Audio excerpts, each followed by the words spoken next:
Welcome to today's podcast. The title is The Emotions of a Cleaning Business Owner at Every Stage of Growth. I'm Louise and this is Diane. And today we're going to look at what it's like being the cleaning business owner. We've both done it. We've started being a startup company, both doing the cleaning, both starting on our own. And we're going to talk through the emotions at each stage of growth, right up until you've got a pretty serious sized company. But we're going to start with a startup. Isn't it exciting, Diane? Yeah, very. And every new client is a big win. And yeah, it is exciting. It's lots of mistakes, but actually you're enjoying it. It doesn't matter. Yeah, I don't think you really make a lot of mistakes. I love it because you get out there, you clean, you're making friends. You know, clients love you. You do an amazing job. They just can't praise you enough. You can work the hours you want. So if you decide you're not going to work on a Thursday afternoon, you never have to work it. I mean, there's not a lot of downsides. No, and I remember going flyering, but I only went when it was sunny. I don't think I ever did. I might have done flyering. I have got my first flyer actually still. But yeah, I posted to them sort of the 5 doors down from my current clients. And, you know, you get on a tram and you tell people that you're a cleaner. They're like, oh, I'll book you. And I'm like, yes, I can get clients anywhere. And also in those days, I suppose every customer is a customer. You'll clean for anybody. I clean for anyone, you know, if I like them. If I don't like them, well, guess what? I'm a business owner. I can get rid of them. Yeah. And you have control and a pride, a real sense of pride. I quite like that. Yeah. Because that goes at some of the later stages. But at this stage, there is a real pride. But also, I think also because you've got such big hopes for what you're going to do. Yeah, you've not faced a lot of challenges yet, so it's such a positive time, and it is exciting, and it's your baby. It's the start of it all, isn't it? And everyone loves you. Everyone recommends you because you are phenomenal. You are the best cleaner they've ever had, and you know you are. I love it. Like, there is a certain amount of arrogance. Maybe that's just me, but like, it's good. No, I would say that now, you know, obviously, if I went out and cleaned now, I'd probably get mistakes because I'd probably get complaints because I wouldn't be able to do it. But back when I first started, absolutely, never had a single complaint, not a single complaint, because every time I would do the best job possible. Do you know what's interesting doing our jobs now? You know the reason you never got a single complaint? Because they don't want to upset you. You know that now. Because I was really good, Louise. Yeah, I thought that about me too. I wasn't. They just didn't want to lose me. That's what you're saying, isn't it? Yeah, no, you hear it now when they come to us and they go, well, I don't want to work with a sofa cleaner because I wasn't quite happy, but I didn't really want to tell them. So, you know, I just told them that my mom's coming to clean. And I'm like, I got told that? No, that didn't happen. I believe this. Oh, I don't need a cleaner anymore. It was me, wasn't it? Anyway, right, yes, that's an awesome stage when you're on your own. And yes, you know, you can phone them. You've got the relationships with the customers that if you want to do something else, you say, oh, do you mind if I move you to a Tuesday? You knew all the customers, their kids, their pets. I know the cats' names, yeah. And they loved it. I think that's just the best stage. Then you decide to get a little cup of ambition, right? You decide, because the demand is out there, you have been recommended by so many, you are the best cleaner known to man. You decide to take someone on to work with you, which is normally a friend or someone you know, because most of us don't really start off going straight down recruiting a stranger.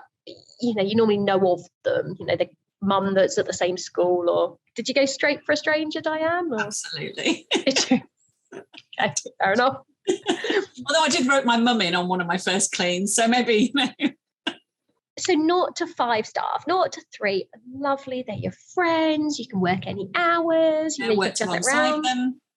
Yeah, and that flexibility that you've loved, that relationship with the customers that you've loved, they've probably got the same. You can give them all the pleasure that you've had. Absolutely. My second team member stayed with me 12 years. Oh my gosh. We used to work together, and she still says now, you know, we're still friends, and she still says, I still clean how you taught me to all those years ago. It's a nice time. Yeah, you do build friendships with your team and with your clients. It's lovely. Mostly. And but you get to about 5 staff quite quickly. And most businesses do, because the demand is out there. You get to 5 staff. It gets a bit trickier here, doesn't it? By the time you're at 5 staff, it's... Yeah, I think if we I think at about 3 staff, it's still quite on edge. I think, if any one of those 3 members of your team call in sick, the rest of you, that's your day. Like, I remember doing 7-8 hour days just covering one team member being off. Diane, that's normal. I know it's normal. That's what I'm saying. But that was around 3. And I think at 5, there were new challenges, but in some ways it got a bit easier because there were more people to spread the work out with. I was still working with them, but there was more people to share it with. Do you think so? I don't think so. I think at 3 it was quite nice because actually there was no sickness. At 3, nobody went off. At 5, it started to creep in for me. And so suddenly my problems started around 5 because your odds of it happening are higher. Yeah. Yeah, no, that's true. But no, I probably found slightly different. Although I think maybe the way I got to 5 was I had 3 and I interviewed 2 people and they were both amazing. And I only had 1 position. So I just recruited them both and gave them my hours. So I kind of jumped quite quickly from 3 to 5 in the space of 1 year. And you went off tools. If you gave them your hours, did you? Yeah, sort of went off tools, but yeah, I gave them my hours, and I was just then sickness cover for a while, although I then built my hours back up again, which probably shouldn't have done, but I did. And you can't imagine stopping cleaning. It sounds like you could, but for me, I probably didn't stop cleaning till about 12 staff, and even then I was always first to go, I'll do it. I loved it. Yeah. And I think it took a long time for it not to be me who was the first one on call. It took a long time to get to that stage. And yeah, I would say well beyond 12. Yeah. Anyway, we're at 0 to 5. 0 to 5. Love that stage. And the customers, it's a fun stage because you're growing it and it's exciting and the problems are not insurmountable. Each one, you get a kick every time you solve a little problem. You're like, look at me. I love this stage. You still know all your customers as well, don't you? And you've still got that feeling of being part of their lives, I suppose. And I would still recognise them. If I saw them in the supermarket, I would know who they were and they would know who I was at that stage, definitely. Yeah, you feel part of it. You feel like you're making a difference and you feel like you're making a difference to your staff's life as well. I love that stage. And then you get bigger. And if we talk about the 5 to 10 staff stage, this is hell on earth, right? That's the learning curve for me. That was my biggest shock. Oh, this isn't quite as easy as I thought it was. And maybe I'm losing control. Maybe I'm not quite the business owner I thought I was. Yeah. So up until now, how we've had this arrogance, we've solved every problem. We felt great. And the 7 to 10, it's hard because if you're like most people, you probably are still cleaning. And at 7 to 10, you desperately need to get off the tools. But the reality is you probably haven't solved enough problems in your business to actually get off the tools. And if you're growing, you're still out training, you're still dealing with lots of things. It is really hard at this stage. All of a sudden, you've forgotten to invoice your clients, or somebody's not paid you for 5 weeks and you haven't noticed. You start. I think you start to lose a grip of the admin. Maybe the cleaning is still okay, but you really start to lose a grip of everything else. I think you kind of choose one or the other, don't you? Maybe, yeah. And I think, again, by the time you're up nearing 10 staff, you have to be recruiting on a fairly regular basis. It's devastating when a member leaves your team. It is absolutely devastating. And I remember at that stage as well, we didn't have an office at that stage. We had a storage unit where the team used to meet, and that's where all the equipment was. So every evening I was going to collect the cloths from the storage unit, taking them home and washing them. So my husband used to help washing the cloths. So we were still doing a lot of the stuff around the cleaning, not just the cleaning, still helping out on the cleaning, getting all the team's kit prepared. I used to do that for them every day. We still do. Yeah. Well, you still do. and the reality is you might be out, say you're only cleaning for 4 or 5 hours. You've still got 4 or 5 hours of admin, but you are physically hurting. You only have to do that for a few days. And you've still got to do quotes. And each time you drive out to do a quote, that would take me an hour. By the time I've driven there, done the quote, I've got back again. Yeah, absolutely do all of our quotes. Yeah. In the evenings, actually, always in the evenings or at weekends. Yeah, so I would quite often work till 3. I've got kids, so I would work 9 till 3, and that would be cleaning and dealing with essential admin, like, customer phone calls I had to. And then I'd have to be with my kids 3 till 7, let's say. I was doing dinner and having a break. Then from 7 till 9, I was out doing a quote every time. Well, that doesn't leave any time for recruitment or the other things. How do you grow past this stage? It becomes unsustainable. And I was exactly the same. One of the reasons I wanted to start a cleaning business was I knew it was one I could run from home. My daughter was at 13 at the time, and I wanted to be there when she got home from school. She talks a lot and, she needed somebody to talk to. And if I was at work, she couldn't. So I needed to be there. So I did exactly the same. I would take from 3 till 7 off to be a family and then back to work. Yeah. And I used to have a torch in my car just so that I could find houses in the dark when I was going to do quotes in the winter. Yeah, I've been there, and you're identifying them by the number on the bin, going, please let me find it. I'm like driving up and down country lanes, trying to find a house with a name. The number of times I've been out on quotes till 10 o'clock at night, and you're getting back and you're going, I'm just tired. And you've got to be up the next morning because you've got to be at work for, I've got to do the school run and drop them off. And I've got to be there for 9. Yeah. Yeah. It's difficult. There's so many positives about it. But it was a real big learning curve. That's the only way I can describe it. Was I had to change. The business had to be, before I started the business, I kind of thought I understood about systems and things. But at this stage, that's when everything had to change. I need to find easier ways of doing things at that stage. And what I found about this stage is this is the point where you turn from it being your business, your baby, to you going, no, I have to run this like a proper business. And the reality is, every change I made, I'd pee off a member of staff and they'd leave. I'm like, I'm hitting my head on a brick wall here. I remember we changed from working solo to working in pairs. I lost 2 staff over that. Another one I lost staff over. I introduced work jackets, right? Because it was raining, it was wet. And I put them in place and then they refused to wear them. So I said, right, categorically, you will wear them. I lost a member of staff over introducing jackets. I've lost staff over awful things. I'm like, oh gosh, but what do you do? Yeah, it's those changes you have to make in order to make this business manageable again and have good controls in place. But yeah, the team don't like it. I remember at this stage we introduced our feedback system and our team were not happy. But you're going to ask the customers what they think. Well, if they don't say anything, they must be happy. And I'm like, no, that's not really how it works. And yeah, it was tough. Yeah, and we lost team members through changes that we made. I hired, or I promoted one of the team, shall I say, to help me on the operations side. An operations manager, I called her rather grandly at the time. And it actually caused other challenges because she couldn't manage the team. She was good with sorting things out, but she'd upset the team, and then therefore that was my fault. And yeah, it's a real turbulent time actually when I think back. It's quite hard. I definitely felt like during this stage, I just failed at every turn. And I'd gone from my dream baby business. It was amazing. And I'm just like, why is this hard? Yeah. Why is this so hard? Yeah. And it's interesting because say some bits of it were easier. I do think that if, scheduling was easier because with more than 5 team members, I had, if one of them was off sick, I could spread their hours out amongst the team a bit more easily when there were only 3 of us. But it brought so many other challenges. I had to learn how to manage a team and to run a business properly. Yeah. That was the hard thing because up until then I'd worked with my friends.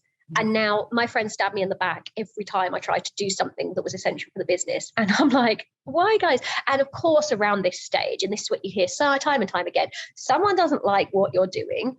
and the way you're doing it, and they're going to steal all your customers. And then you've got the emotional thing of like, in some ways you go, just steal them, please make my life easier. But on the other hand, it's like, how could you do this to me?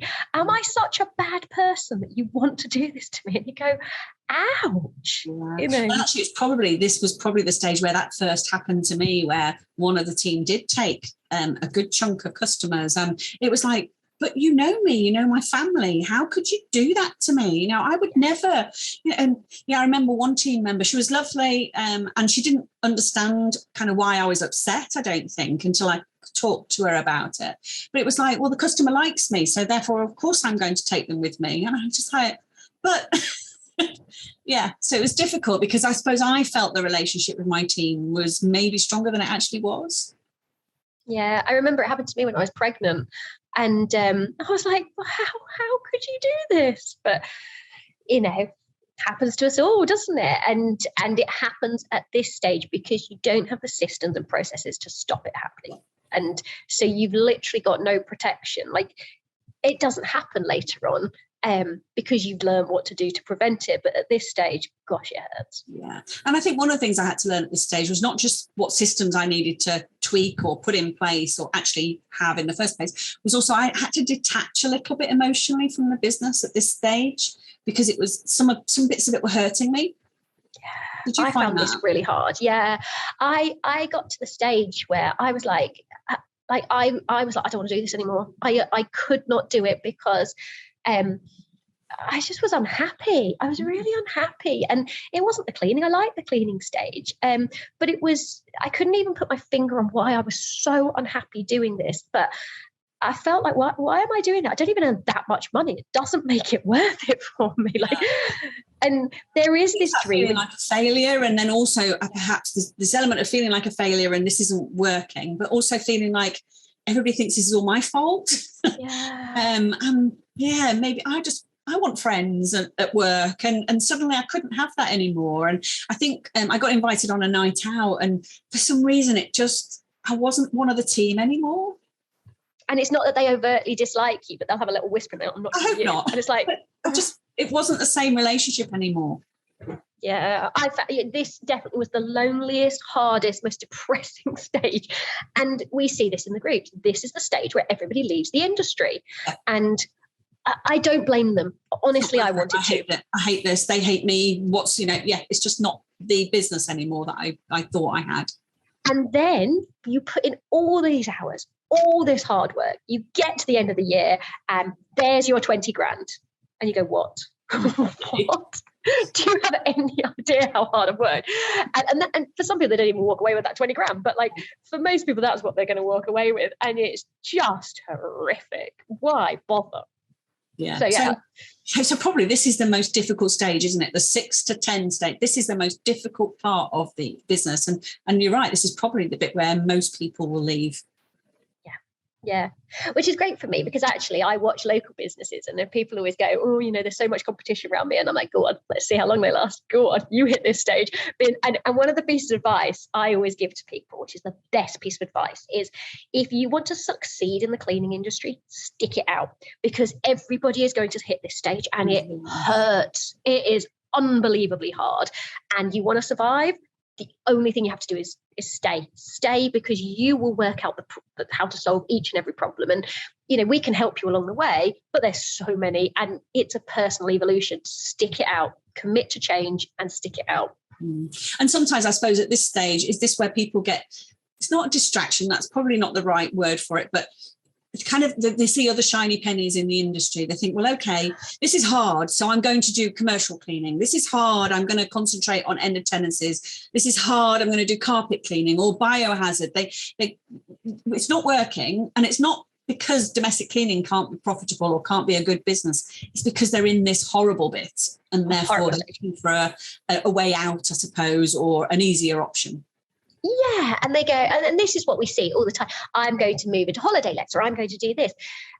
And one of the things that is quite interesting in domestic cleaning, in fact, any cleaning, some of them are more profitable than domestic cleaning. But I think domestic cleaning is quite unique in that it is scalable.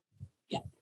And I think most people believe it's scalable, but when you hit this point, you don't care that it's scalable because you can't do it. But anyway, but the point is, this is, and the problem is, if you start going off and getting diverted by all of those other things, then you are not going to succeed at domestic cleaning. Now, you might succeed at those other things and you probably will make more profit. But the reality is you are not going to have a large, profitable domestic cleaning business. And the money is exponentially larger the bigger you get. You double the staff, you double how much work you do. You don't double your turnover, you don't double your profit, you quadruple it. So, yeah. And you only have to look at the numbers to really understand how this works. And we see this all the time. It's hard. I'm going to do X, Y, or Z. I did it. I started a laundry. I did buggy cleaning, loved a bit of buggy cleaning. It made us lots of money.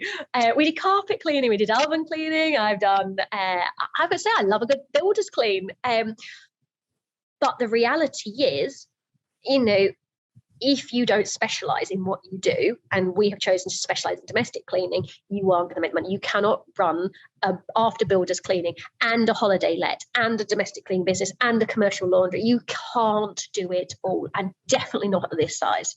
Yeah, no, you're almost creating lots of small businesses, and you're going to then get to the same stage with each one. And I suppose one of the best things for me about domestic cleaning is, first of all, it's repeat business. You can, like you say, that's why it's scalable, because you're going to Mrs. Smith's every week for 3 hours, and you can build a team around that. But also, it's sociable hours. We do a little bit of office cleaning, but very little. But in the early days, 5 o'clock in the morning, somebody phones in sick.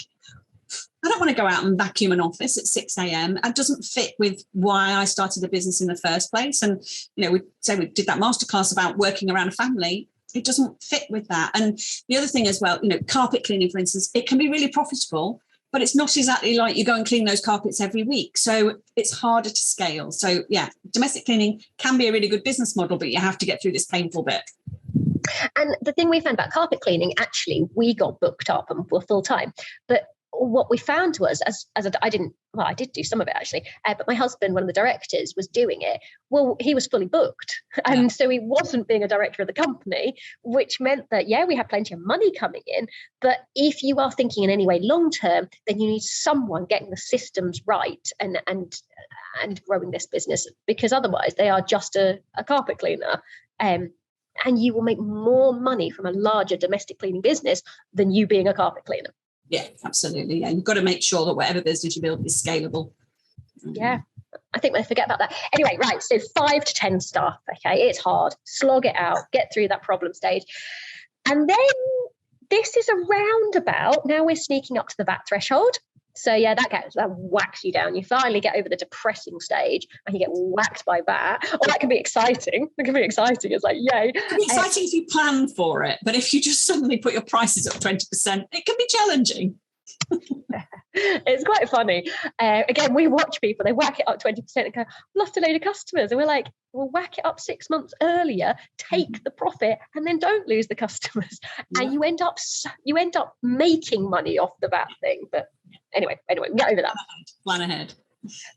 So 10 to 15. Now, this for me, I would actually say, apart from the depression between 5 and 10 to 15, I was stuck in the most comfortable rut in the world. This is a hard stage. It does get easier. For me, this was hard because at this stage, you're probably coming off the tools quite consistently because you've got that much admin to do. And I thought I could recruit. I can recruit. But the reality is you're recruiting, you're training.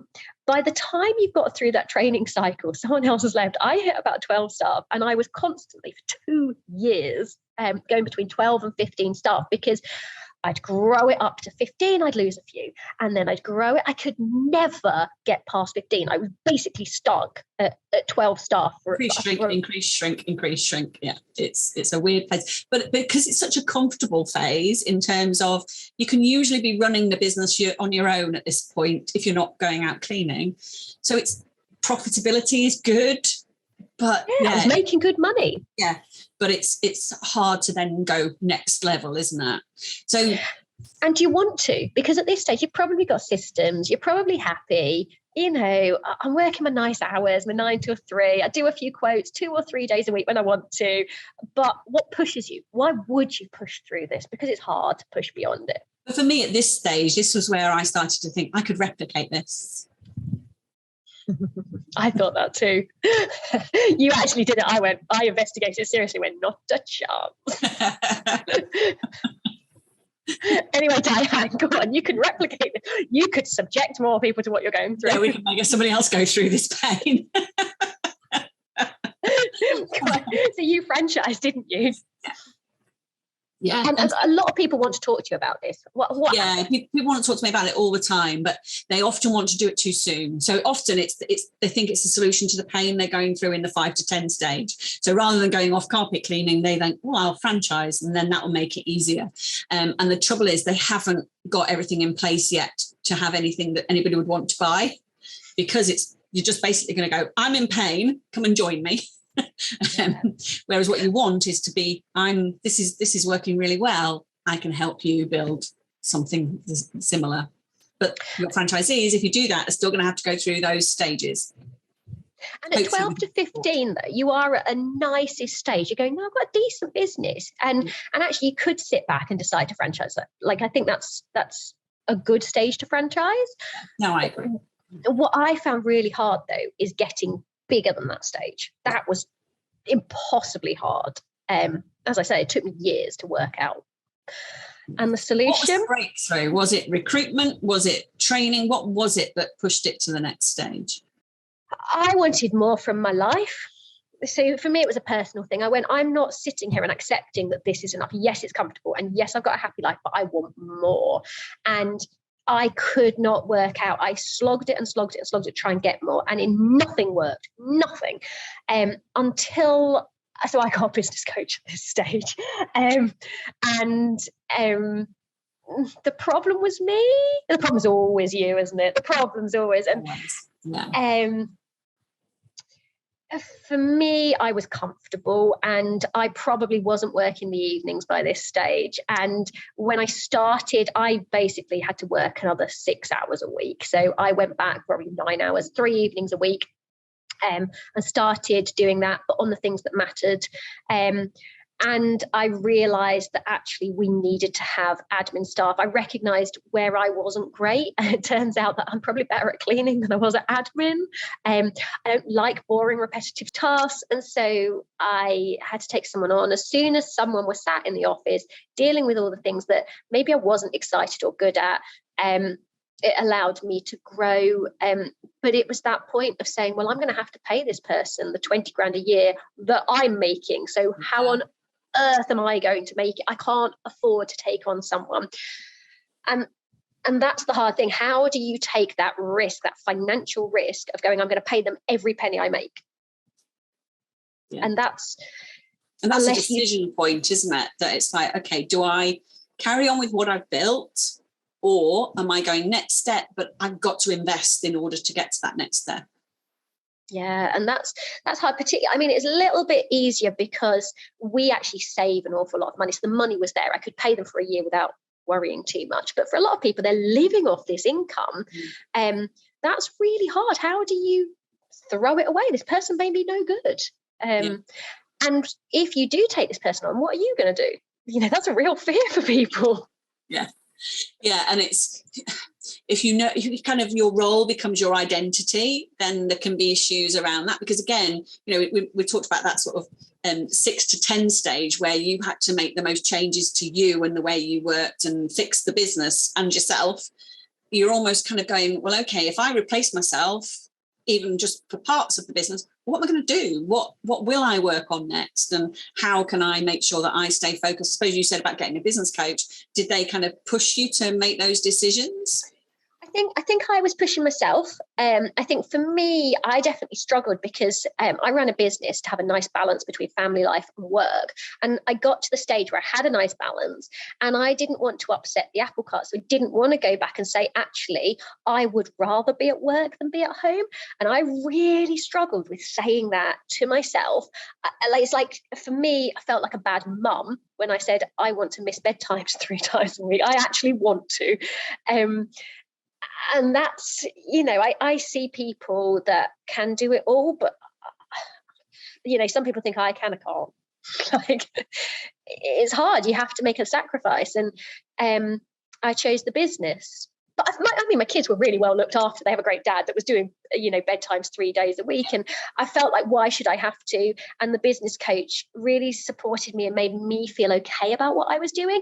I'm not sure they gave me the answers. I probably had the answers myself. But a good business coach makes you feel like you have your own answer. So maybe they did. Yeah, they ask you the right questions so that you figure out the answer yourself, don't they? Yeah, I've got to say, it's quite interesting now because I do business coaching, much like you. I probably never, and I've had lots of business coaches over the years, I've probably never gone to them because they're going to give me some great epiphany. I've had them at certain points to support me through quite challenging times. And not sort of you're challenging like bereavement or the big challenging ones. It is every time there's kind of a transition, the transition usually is me transitioning in some way. I've needed someone to hold my hand. Interesting. Yeah, interesting. And it's sort of, we've said a few times now that it's you that needs to change. It's me that needs to change. That's the reality of the evolution of a business owner, isn't it? From, you going out delivering flyers and cleaning to having a manager in place, or wherever you take your business, you have to change along the way, and you have to realize that that's what's happening. And it's interesting when we see people that have taken on managers, and actually it's a disaster sometimes, isn't it? Like, you and I have kind of watched and gone, oh, you are making a big mistake here. Do not have this person as your manager, because you take this person on and basically hand them the keys to your business, and you think it's going to be the best thing ever, and you're going, actually, you cannot give someone that much control or expect them to be that good. You almost have to sort of spoon feed them. And that's another evolution of you. How do you learn to manage a manager and actually emotionally support them while not giving them too much pressure? Yeah, and that all sort of feeds into the culture of your business and what you expect of them. And you can't expect to hire somebody and then, like you say, give them the keys to the business. There you go, you run it, because they will run it. But you might not like how they run it. And they won't run it as well as you, and they're not you. And at the end of it, you're going to take the flak when they do something wrong. Yeah, and then they're probably going to go through the same pain that you've gone through. So you need to have, by this stage, if you're thinking of taking somebody on to work in the business with you so that it frees you up, then you have to have those systems in place, and you have to have that culture in place, and know that your business, you're not abdicating. you are, bringing somebody in to support what you do. Yeah, it's a difficult decision to make. And yeah, it's easy to make the wrong decision, I think, at this stage.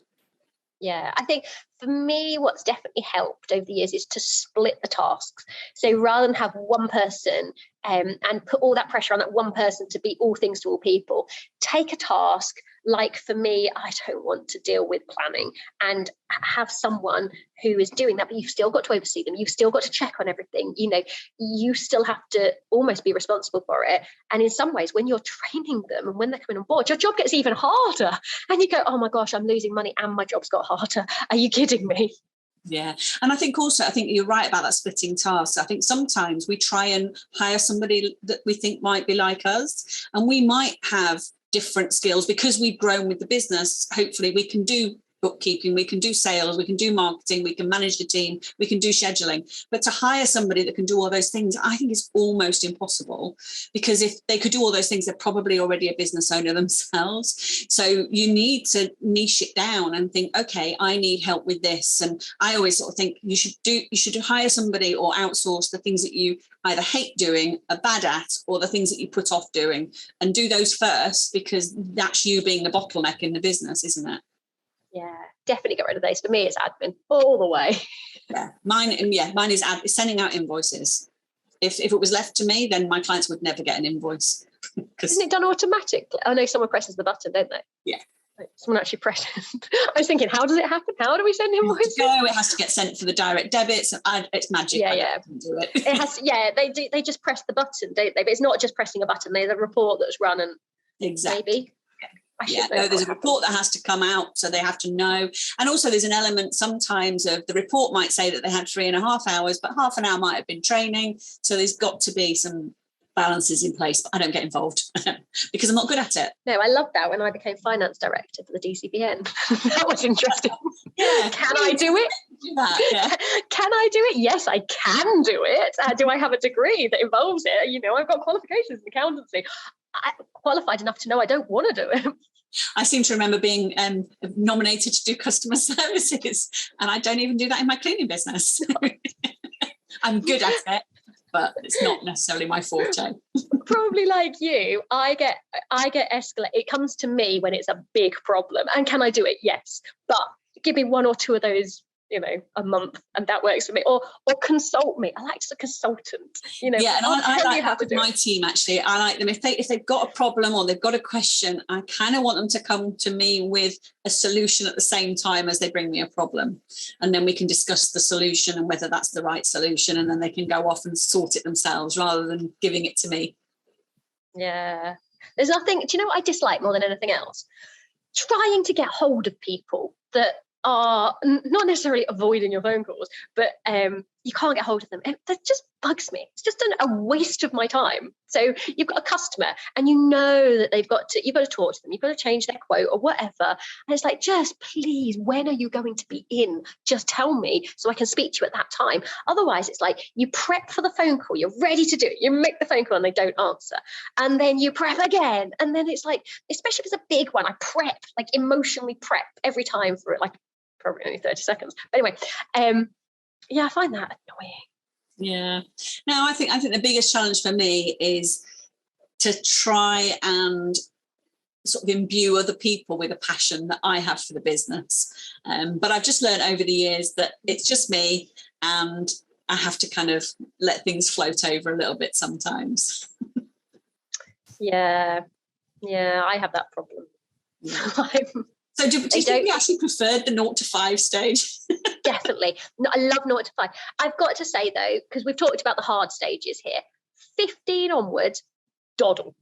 Absolute doddle. I love it. You've got admin staff in place. You can pop in, you can do what you want because the business is now flowing. It's making enough money for you to make decisions. You've evolved. There's enough staff so that you can have X amount off and you can just spread the work around the rest. Yeah. That's lovely. Yeah. So, if you're watching this, listening to this, and you're at a stage before that, then, know that it's not unusual where you are. And, if we can help, please, message us, comment, ask for help. That's what we're here for. And that's why we share all our problems with you. I think sometimes it's quite interesting because a lot of people do phone us and we love it when people message and things. But when they speak to me, I sometimes, I don't always share, like I sort of say, I've been through it. I get what you're saying. I don't always share the emotions of, I was there. And yes, it hurt. I don't like it. Sometimes I guess I get a little emotionless sometimes. So I'm like, look, this is the solution. Here you go. Just have the solution and do it. And it's like, but you don't understand. I do understand. You just need to do this. Like, I'm really sorry. So the big one, someone stole all your business and ran off with it. I'm really sorry that happened. This is the solution. Do a cease and desist and forget it at that stage. Start again, and this is how you're going to prevent it going forward. We can only deal with things like that because we've experienced it. So we do acknowledge the pain because we've been there and we still remember it enough to have talked about it today. But it does pass, but you have to make the decisions along the way that you have to accept it and fix things as you go, really. And do you know the other thing, just talking about things we've learned that I've hated, I think I've mentioned this on one of the other podcasts. So I'm quite competitive, right? I don't really like being wrong very much, but it happens occasionally. Diane, you've never seen it, haven't you? Absolutely not. I find it really hard that when sort of, because something goes a little bit wrong. So like you speak to a member of staff, like they've done something wrong, and you talk to them about it, and you do it in the nicest way you humanly know how to do, and it doesn't end the way you want it to. And you've done everything, you've prepped for this, you've gone, right, I'm going to do it this way and I'm going to handle it really nicely, blah blah blah, and it doesn't end the way you want. And then you then have to freaking learn from it and recognize what you did wrong when you did everything in your power to do it right, and it still went wrong, and you're like, what did I do wrong? And you don't know what you did wrong. And then some freaking know-it-all, for me it was my husband, for other people it might be people in the DCBN going, you're at fault, and you go, oh God, like I hate it. I hate being, it's not that I mind being wrong, but it's like I tried so hard, I genuinely thought I was doing the right thing, and then it's like, oh no, you're wrong. I feel like telling them to go away. Sometimes I do. Acceptance for me. That's just acceptance, I think. It's, I'm a human being. I'm not ever going to get so emotionally involved in business that it upsets me that much. Not anymore. Yeah, but you must have been through like this. Oh, yeah. That's probably why I'm at the stage where I'm just like, it's not really still a little bit like that. I did my best. I can do no more than my best. I think I still get a bit emotional, sometimes. Like, I think on the day-to-day things, like you were asking on the last podcast, what's been good, what's been bad. And I'm like, well, it's not really good or bad. But sometimes I get a bit emotional and a bit involved. And the thing that I get most upset about now is actually nothing day to day. It doesn't really bother me. Sometimes if I haven't had what I feel is a day off, or if I feel it's unfair, even though I'm in control, which makes it even worse, if I want like time off or a bit of a break away and I can't have it for X reason, but bearing in mind my breakaway is going up a mountain, so I want a whole day off. It's not like I want a couple of hours off. Even if I've had a massage that morning, if what I really want is something else, I find like I hate the business, and it's like it's so unfair. Or like someone calls in and I have to go out and do an hour's clean. It's like, why me? Why can't someone else in the office go and do it? And it's like, you look around and you could order them to do it, but you know that you'd do it better. It'd be less stressful, and you actually probably needed to work with the other member of staff because you need to discuss everything. So it makes sense for you to do it. Oh, and you're in the area. And like, I sometimes, maybe this is just me, I was like, I don't want to do it. I don't want to be at the top. I hate it sometimes. It's just me, Diane. Being a business owner is lonely, but it's all your choice. It's crazy that you choose not to do what you want, but yeah. Maybe you're just being an awkward child, I don't know, in your own business. No, I'll tell you what it is, okay? So I work with my husband, right? And what freaking bugs me is if something needs to happen, or it's a really sometimes there's difficult conversations, or, you're about to take someone to court, whatever. Louise, can you make that phone call? No, I don't make a phone call. Yeah, I haven't dealt with any of the stage up to this point where we're about to threaten someone. I haven't dealt with any of this. Why do I have to deal with it? I just really think you should deal with it because you're free and I'm taking the day off. Why I don't want to deal with it? And it's like, but I'm off today, Louise, so you've got to deal with it. And I'm like, I don't want to. And I get really frustrated and annoyed that I have to deal with something. Can I deal with it? Yes. Do I know the whole history? Yes. I just don't want to. Okay, I'm going to take a deep breath and go, yes. You feel better for sharing that. I forget the podcast goes out to everyone. This is just a rant between me and you, Diane, really. Yeah, this is what Louise doesn't like. But when she's up a mountain, she's happy. So let her like mountains. Do you know why I'm happy up a mountain? There's no reception on my phone. I love it. You know what the answer to that is? Get a new personal phone, and then you can leave your work one in the office. So it doesn't matter. I'm going to rant about this now. Okay, so I don't get this, right? This personal, and maybe because I run multiple businesses, right? So I would have to have at least 4 different phones, right? And then on the phone, I have WhatsApp and everything else, Messenger and TikTok, right? Yeah, I love TikTok. I don't like TikTok as it's just another thing to add to the problems. And Instagram and blah, blah, blah. I do a lot of social media. So how could I have different ones? Because my personal one would have nothing. It would literally not be worth. No one phones me on my personal phone. I'd get like 2 phone calls a week. My mum and my sister would phone me, right? And then I'd have 4 different phones.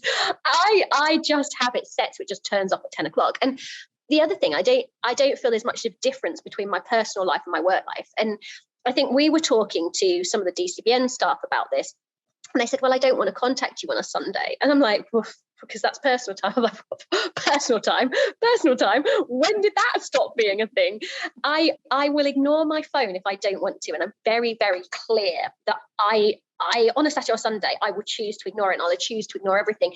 But there'll be times when I pick it up and I don't get particularly stressed. But I don't feel the need to have separate phones. It would cause me so much complication. I probably need, I mean, I brought in the personal and business mobile long time ago, and I was having an operation, and obviously I didn't want to be disturbed, but I wanted my friends to be able to call me. And I'd had the same mobile number for years and then just started using it for the business. So I just literally got a new number for personal, sent all my friends and family a message, and that was the start of that. I probably don't, I mean, my work phone probably hardly gets used nowadays. It doesn't actually ring that often. But at one point it was very useful to know I could just leave it in the office, turn it off. When I was going on holiday, I literally had no work phone with me. So nobody, clients, team members, nobody could contact me. The only person that had my personal number was my manager, that she could call me in an emergency, but that was it. You've got my personal mobile number, Louise, just so you know. I know. You regret giving me that, don't you? But I think that's where I'm at anyway, because customers don't phone me and staff don't phone me anyway. So it's my mobile number is everywhere, but we've put the landline number out more. They phone the landline, it goes to answer phone and someone else picks it up. So it's probably why I don't worry quite as much. But it's hard, that separation, isn't it, when you start out? I used to get excited. You know, when a customer would call, it was so exciting. The 0 to 5 stage, I was so excited. Now I'm like, go away. Don't inquire. I remember, I think I might have said this before, every time I went out in an evening to an appointment, 8 o'clock at night, came home and I'd write on my whiteboard how many hours a week they had. And I had a target for how many customers I would sign in a month. And if I hit it, I'd put big stars all around it and stuff. Very exciting. I don't get excited about that anymore, which is quite sad, really. Do you know what I do find though? So I don't get excited and I'm like, I don't want to answer the phone. I don't like it. Then I pick up the phone and I love it. I absolutely love taking inquiry. I dread answering the phone. And when I'm on it, I'm like, I love it. Or like, I remember how to do this. Yeah. And it's we had a client recently actually, that I have spoken to a few times, so I did at least know. But obviously I can look on our system and see all the story as well. And we'd been cleaning for him every 4 weeks, only every 4 weeks, because he worked away. So he only came home at weekends. Every 4 weeks we cleaned for him.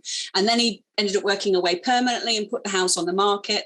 And he basically said to us, can you please keep going to clean, even though I know there's no cleaning to be done, because I want you to water the plants, pick up the post. And I don't trust the estate agent to look after the house. So I want you to, I trust you guys. And then finally he sold the house, and he, I think he was due a clean a couple of days after. He says, I'm going to pay you for the clean anyway, and just lovely. And things like that. I was just like, oh yeah, I like dealing with customers. But actually, if it was a customer complaint, I might not have liked it so much. It's just nice to deal with the lovely ones, isn't it? I even quite like the complaint. I like them all. I've got to say, I do like them all. But it's the grump. I do get grumpy. I do. I get to the step. Yeah, I just think.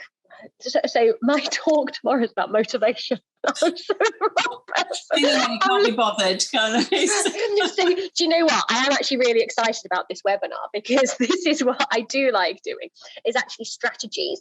And I don't know if I'm going to be able to do this on an online webinar, but have you ever done where you sort of anchor emotions on your knuckles? Have you ever done that, Diane? On your knuckles? What, the tapping? Yeah. Is it the tapping? So not so much tap. Can you see? So like tapping. So if you tap whichever one, say like that one, that reminds you of it, like excitement, and you could feel excited. So you can anchor different emotions. So what I'm looking to do is actually, there's a lovely one where you transition from procrastination right through to motivation by anchoring. And so you can almost get your brain to actually, when it feels that procrastination, because we all recognize a bit of procrastination, whether it's active or inactive types of procrastination, actually transition it really quickly without even noticing, straight through to motivation. So That's something I don't know whether I'm going to be able to do it on the webinar tomorrow, but when we do this live, what are we doing at the cleaning show? We are doing, so we are doing it in person. So obviously I'm an NLP consultant, fully trained in that. So that's something that I'm going to look at as part of it. We're going to do the motivation speech, but actually we're going to do some anchoring techniques, and actually take people through some real NLP, actually helping them.